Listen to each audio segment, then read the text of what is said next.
Welcome back to part 2 of this conversation with Cristina. In part 1, we discussed the journey of AI to where we are in the world of business today. If you didn't catch it, please go back and give it a listen. We rejoin the conversation with Cristina as we explore her concept of BizDevSecAIOps. We've spoken loosely before, you and I, around the topic of course, within IT transformation, DevOps has been a thing that has been pivotal in recent years. But there seems to be more and more variations, right? We've got DevSecOps, and I think we've even spoken about a different example that includes AI. Do you want to talk a little bit about this? Yeah.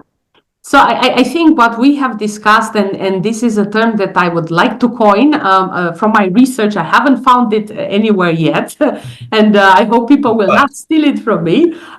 This is a joke. So I think BizDevSecOps should be renamed and evolve from a maturity perspective on all dimensions, and I will explain it, to BizDevSecAIOps. Okay, so where I'm thinking AI is an enabler, and we can leverage AI in all of these dimensions.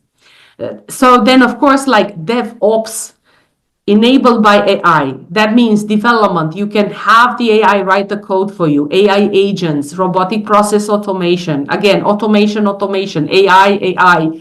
Wherever is needed. And then from operations perspective is do this proactive monitoring of your network, of your production, of your cloud, of the costs, because total cost of ownership, it's quite important, you know. It doesn't mean if you're in the cloud, you have infinite capacity. It doesn't work like that, right? And you can scale forever. At some point, the money will be gone because you have a certain budget. So where I'm coming from, I think AI can be used as an enabler and can be leveraged in all of these areas, and especially in DevOps. And lots of people, they think, oh, I'm doing development and automation together and that's it. No, I think it's a lot about, as I mentioned, deployment automation, having a CI/CD pipeline in place.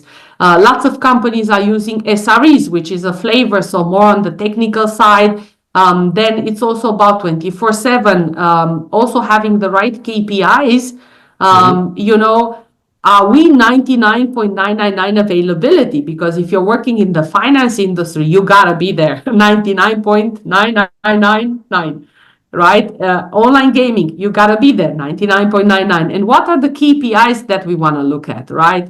And of course, all of this data should come organically from your pipelines. You know, mean time to detect, mean time to repair, mean time between incidents, number of incidents and problems. Obviously, if you're doing this right and you have full transparency and visibility on your pipeline, you should not have incidents in the first place to begin with. But if you do, learn from them, have the AI agent update your knowledge base, right? Or have an investigation onto the problem and again, automatically update the knowledge base. And next time, you know, you might have a problem with the load balancer or something somewhere, then there's an agent who will prevent that. Right. So I think, in my opinion, we need to evolve and improve our maturity towards BizDevSecAIOps. Nice. Well, we have a first on this newly coined phrase, so I'm here for it. We recently hosted 3 separate roundtable events. We did one in Copenhagen, one in Berlin.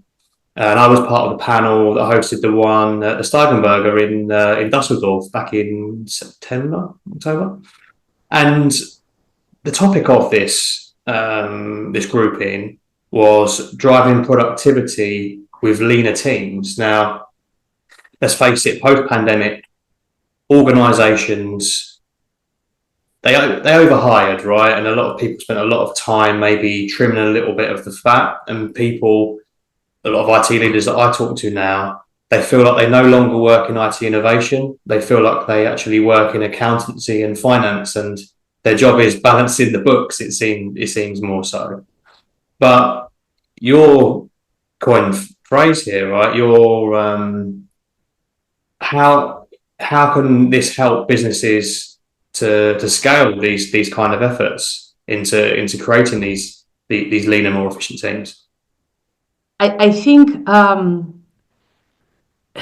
there was a boom in the industry where everybody was hiring talent. The companies had lots of money, and I think from my experience and studying organizational behavior and design and all of that, I think this was done in a way, yeah, there's a lot of talent, we have the money, let's get them, but we did not know how this will be in line with the company vision or where we need to go. Then, of course, the second point was you always have these social economical factors coming in, a surprise, Yes. Corona, right? And in Corona, like the supply chain was stressed to the max. I would call it all traditional businesses that were on the ground, brick and mortar, were going through this pain of not actually making €1 of profit. And of course, a lot of companies went bankrupt, but the ones who survived, they focused on digital if they would have a digital store. Now, the thing is, of course, once you hired all this task force, and then you have these challenges from Corona, and then this budget challenges, and then it's actually can I save the company type of challenge, right? Then, of course, this workforce was not having anything to do, and you could not afford to pay them. So I think there were lots of areas where these artificial hiring happened and where something had to be done to mitigate the lack of money and the lack of work. I think where AI can also help, as an expert in project management, I think normally how many resources you need, and I'm sorry, I don't want to offend anybody, and how many people, and when I say resources, it's also money and other things, but also how many people you need to deliver your vision. But if you are constrained from a budget perspective, obviously you're not still going to deliver this, you're going to deliver this, right? And you need to focus on the most important projects and programs. And in my opinion, you should have an idea, and AI can also help with that. What is my core workforce that I need, to keep afloat? And then if anybody else, in order to avoid all these fluctuations of hiring people and then firing, would be like what I would call flexible teams that can come from external partners and vendors. And you know how well your partners are performing. Ideally, again, you have an AI agent which can give you this information. And then, in this area, I'm going with partner A because they're doing well. When I've got the money, I'm going to work with them when I have the work. When I do not, then I will scale it down. I think lots of people think, and especially if you're in a services industry, I'm working with this client, and for the next 5 years, it's going to be great. It doesn't work like that, right? So everything is changing. Some contracts might be yearly basis. If you're lucky, some might be quarterly. And you actually need to prove yourself and show to the client you're always performing. So I think, again, this is where AI and having all this data, these are the core projects and programs I'm going to work on. I'm going to focus on them. And the rest are nice to have. Probably I'm never going to work on them because by the time the next quarter comes, a new legislation comes, or another Corona might come, or something else. And this is why, in my opinion, you always need to focus and understand your core business, your core resources and what they work on, and then how you can extend and tap on top. I can relate also one of the points you made there. We face the same thing as a recruitment partner, right? Not just in Germany. This is a global thing.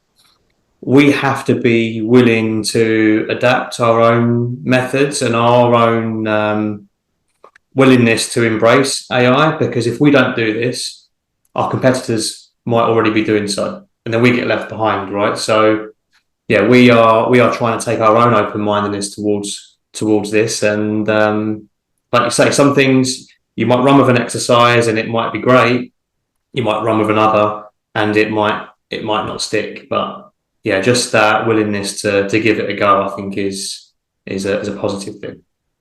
Yeah, AI is here to stay, and it will evolve, and we need to evolve with it and use it.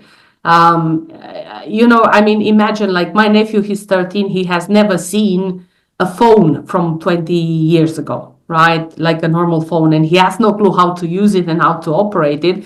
However, with the iPhone, he's like, give me your iPhone, and in 2 minutes, he's optimizing all the parameters and the battery and everything. And I've never taught him that. He taught himself that, right? Or he sees something on TikTok, and the next day we're like, grandma, I need to optimize your laptop. Let me show you some tips and tricks, right? So I think we gotta go with it. There's no other way around. And we can also make it fun, like start small where it makes sense and exercise with it. But again, also like go into the community and share it and learn from other people. Yeah. And that's exactly this. And yeah, I want to try and maybe wrap things up here, Cristina. And thank you for your contribution, because you hopefully you're going to help people take some steps if they haven't already, or encourage them to dig a little bit deeper. And yeah, thank you for coming on. Cool. Thanks for inviting me. Thanks a lot.